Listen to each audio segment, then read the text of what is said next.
appelle à avoir plus de courage dans les difficultés. Cette grande foule de témoins nous entoure. Rejetons donc, nous aussi, tout ce qui nous empêche d'avancer. Rejetons le péché qui nous enveloppe si facilement. Courons jusqu'au bout la course qu'on nous propose. Regardons toujours Jésus. C'est lui qui fait naître la foi et qui la rend parfaite. Il a accepté de mourir sur une croix sans avoir honte. En effet, il voyait d'avance la joie qu'il allait recevoir. Et maintenant, il est assis à la droite de Dieu. Oui, pensez à Jésus. Les pécheurs étaient contre lui, mais il a tout supporté. Alors ne vous laissez pas vaincre par le découragement. En combattant contre le péché, vous n'avez pas encore résisté jusqu'à la mort. Vous avez oublié le conseil que Dieu vous donne comme à des fils. Mon fils, quand le Seigneur te corrige, fais attention. Ne te décourage pas quand il te fait des reproches. Le Seigneur corrige celui qu'il aime. Il frappe tous ceux qu'il reconnaît comme ses fils. C'est pour être corrigé que vous souffrez. Dieu vous traite comme ses fils. Quel est le fils que son père ne corrige pas?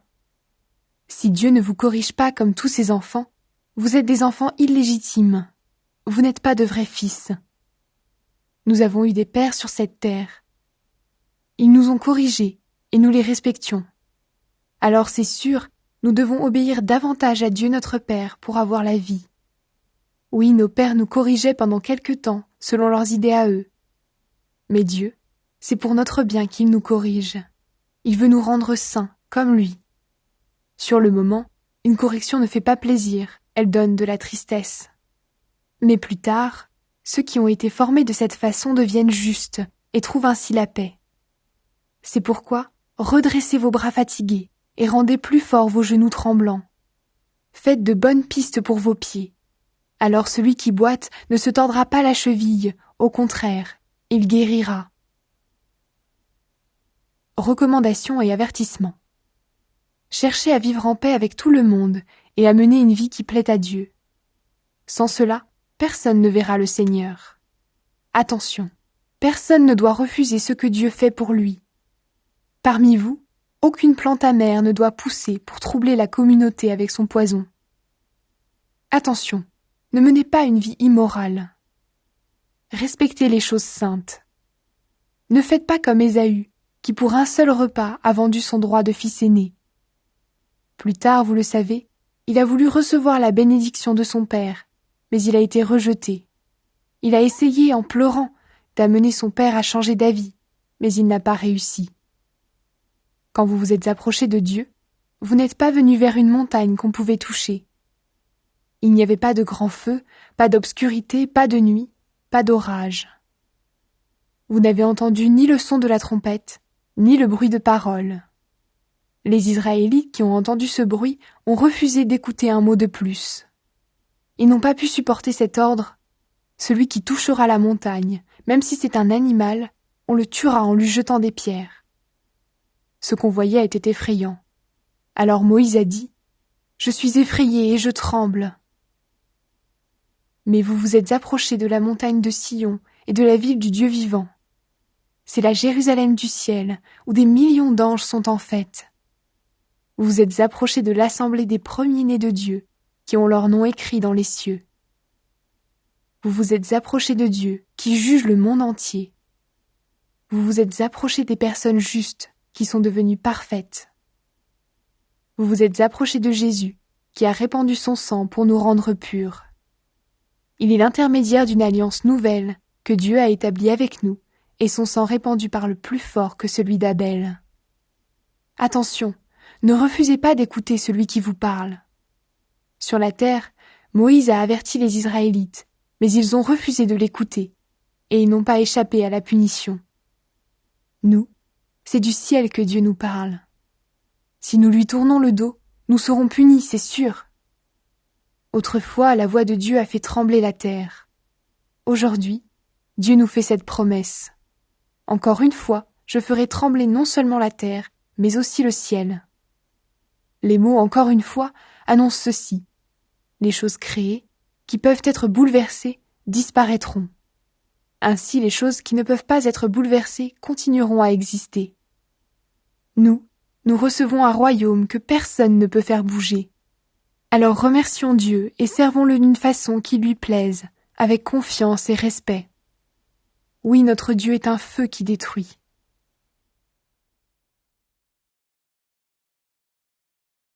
La vraie communauté. Continuez à vous aimer comme des frères et sœurs chrétiens. N'oubliez pas de bien recevoir ceux qui viennent chez vous. Quelques-uns, en faisant cela, ont reçu des anges sans le savoir. Pensez aux prisonniers comme si vous étiez en prison avec eux. Pensez à ceux qu'on torture, comme si c'était vous qu'on torturait. Tous doivent respecter le mariage. Mari et femme doivent rester fidèles l'un à l'autre. Dieu jugera ceux qui ont une vie immorale et ceux qui sont adultères. Ne soyez pas attachés à l'argent, soyez contents de ce que vous avez. En effet, Dieu lui-même a dit « Non, je ne te laisserai pas, je ne t'abandonnerai pas ». Alors nous pouvons dire avec confiance « Le Seigneur vient à mon secours, je n'aurai pas peur.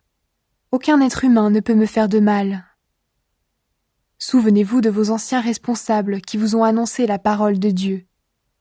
Regardez comment ils ont fini leur vie et imitez leur foi. Jésus-Christ est le même hier, aujourd'hui et pour toujours. Ne vous laissez pas tromper par toutes sortes d'enseignements bizarres. Si c'est la bonté de Dieu qui nous encourage, c'est bien. Mais les règles au sujet de la nourriture n'ont jamais servi à ceux qui les suivent. Nous avons un autel, et les prêtres juifs n'ont pas le droit de manger ce qui vient de cet autel. En effet, eux, ils servent dans le temple. Là, le grand prêtre juif apporte le sang des animaux dans le lieu très saint pour enlever les péchés, et les corps de ces animaux sont brûlés en dehors du camp. C'est pourquoi Jésus, lui aussi, est mort en dehors de Jérusalem, pour libérer le peuple de ses péchés avec son sang à lui. Sortons donc à sa rencontre en dehors du camp, en supportant les mêmes insultes que lui. Sur la terre, nous habitons une ville qui ne durera pas toujours, mais nous cherchons la ville qui existera plus tard. Par Jésus, offrons sans cesse à Dieu un sacrifice de louange, c'est-à-dire des chants qui le reconnaissent comme Seigneur. N'oubliez pas de faire le bien et de partager ce que vous avez. Voilà les sacrifices qui plaisent à Dieu. Obéissez à vos responsables et soyez leur soumis. Ils veillent sur vous parce qu'ils devront rendre des comptes à Dieu.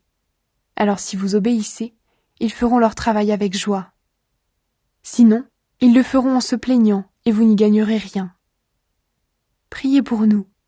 Nous sommes sûrs que nous n'avons rien à nous reprocher. En effet, nous cherchons toujours à bien faire. Je vous le demande avec force. Priez pour que je revienne plus vite parmi vous. Prière. C'est Dieu qui nous donne la paix. Il a fait remonter de chez les morts notre Seigneur Jésus, qui est le grand berger des moutons. Et le sang de son sacrifice a obtenu pour nous une alliance qui dure toujours.